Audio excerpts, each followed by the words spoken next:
तो लइका बूढ़ एकर ओठ काटी रे एकर ढोड़ी बा गहीर डबल तेल आती रे एकर ढोड़ी बा गहीर डबल तेल आती रे इ तो रहेले बेचैन कवनो के नाती रे एकर ढोड़ी बा गहीर डबल तेल आती रे एकर ढोड़ी बा गहीर डबल तेल आती रे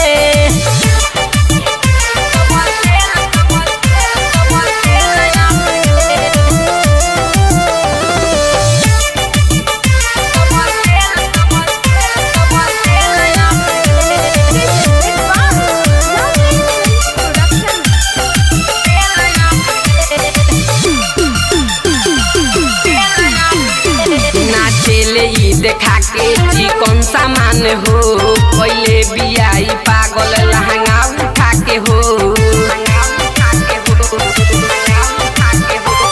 नाचेले ई देखा के जी कौन सामान हो पहले बियाई पागल लहंगा उठा के हो पहले बियाई पागल लहंगा उठा के हो लागत एकर आय हाय हाय लागत एकर कौनो आज गाल काटी रे लागत एकर कौनो आज गाल काटी रे इ तो रहेले बेचैन कवनो के नाती रे एकर ढोड़ी बा गहीर डबल तेल आती रे एकर ढोड़ी बा गहीर डबल तेल आती रे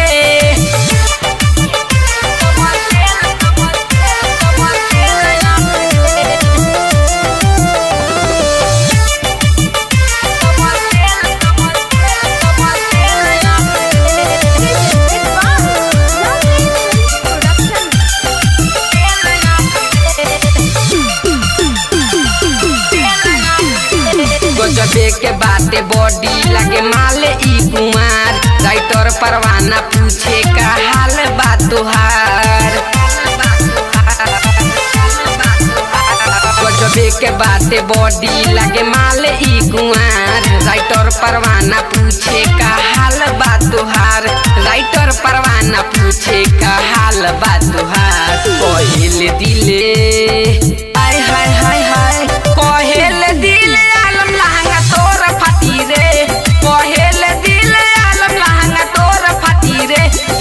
रहेले बेचैन कवनो के नाती रे एकर ढोड़ी बा गहीर डबल तेल आती रे एकर ढोड़ी बा गहीर डबल तेल आती रे लइका तो लइका बूढ़ एकर ओठ काटी रे एकर ढोड़ी बा गहीर डबल तेल आती रे एकर ढोड़ी बा गहीर डबल तेल आती रे इ तो रहेले बेचैन कवनो के नाती रे एकर ढोड़ी बा